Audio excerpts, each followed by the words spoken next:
Thankyou Al Haymon. Thankyou Al Haymon. Thankyou Al Haymon. Thankyou Al Haymon. Thankyou Al Haymon. Thankyou Al Haymon. Yeah, y'all. Shout out to those people who just did that for us. L team members, of course. Thankyou Al Haymon. Yes, Lord. Y'all, I don't want to give you too much cognitive dissonance. I know this may seem oxymoronic because what I'm about to flow on is HBO and Top Rank's product, this Pacquiao Bradley fight, and we will be there front center, not live, but in the living room with the big screen and pizza and wine and all that good stuff. But I'm thoroughly satisfied and happy with the Al Haymon PBC product, y'all. I've been a fan of Al Haymon since day one. And I know there's a lot of shady stuff going on in boxing. You really don't know who's the good guys, who the bad guys. But I don't care. I'm riding with, even if he's a bad guy, I'm riding with Al Haymon. And really because, I didn't know this at first, but Baracko gave me some jewels. He told me that back in the day, Al Haymon was big with a lot of artists in the music industry. And he's managed across all sorts of fields and types of crafts. And I think he has something to do with Motown. I mean, the dude is old, so he has his hand in a lot of stuff.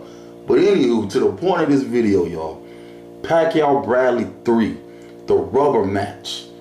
I know I say if I was a gambling man, but dang it, I am a gambling man. And for this one, y'all, I've been a big Pacquiao fan ever since, let's see, Baracko put me on him when he beat Ledwaba. He came over and beat Ledwaba. I think that was in 2000 or 2001.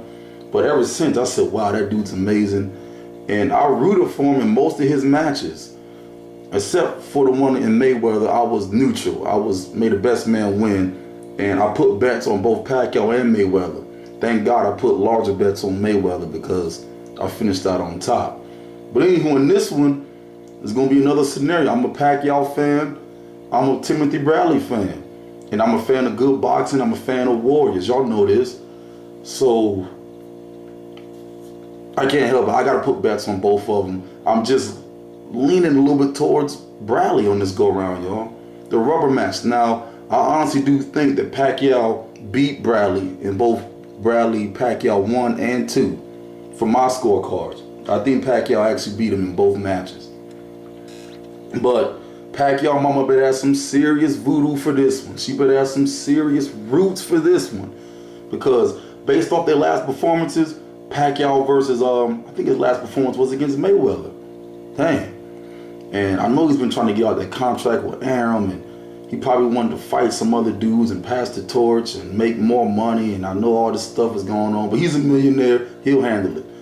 But Bradley's last matches against Vargas and who was that he knocked out? There's never been knocked out. And Rios. Wow. If Teddy Atlas can come in your corner and your training camp do that type of work, I'm sorry, y'all. I think they both, I think Pacquiao's more so over the hill.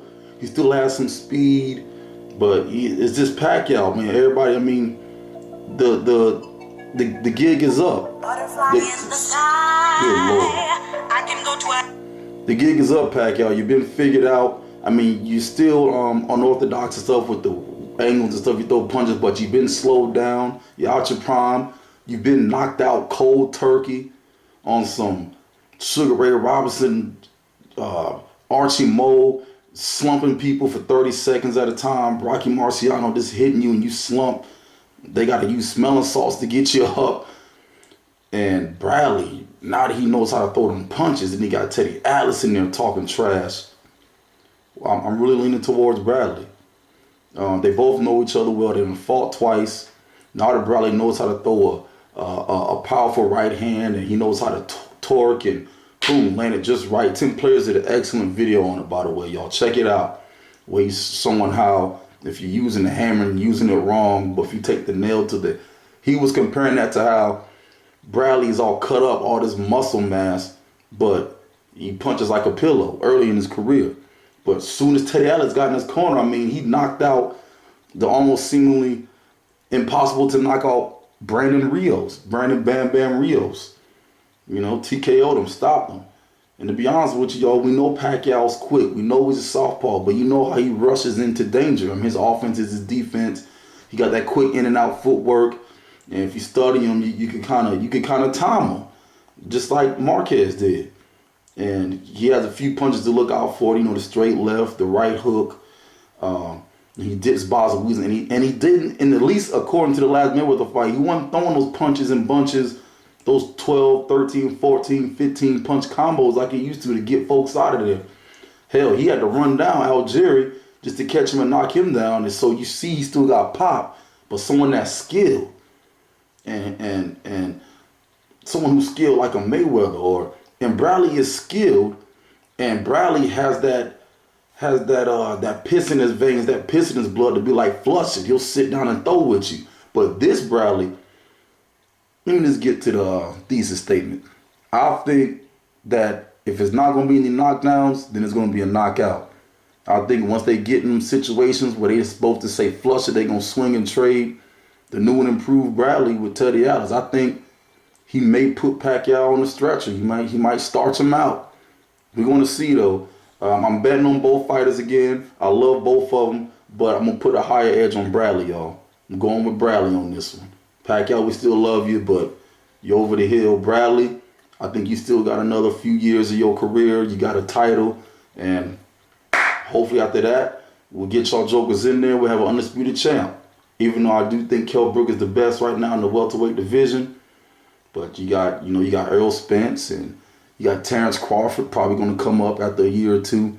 It's going to heat up, baby. But undisputed championship. Let's get these champs in there fighting. You got Garcia. You got Kell Brook. You got Timothy Bradley. You got Keith Thurman.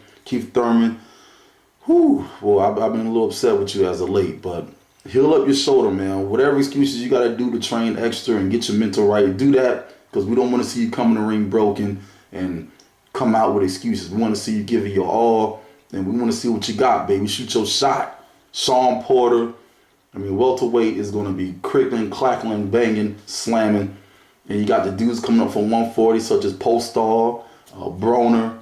And then you always got your good gatekeepers and Zab Judah. I don't know why that's my brother's favorite boxer, man. Zab Judah. He got about a good 4-5 rounds in him before you can tear his behind up. I think Shannon Briggs does too, but Shannon Briggs can actually knock you out. I guess Zab could too. And you got another good gatekeeper at welterweight. You got Malinaji. I know he's still hanging around somewhere.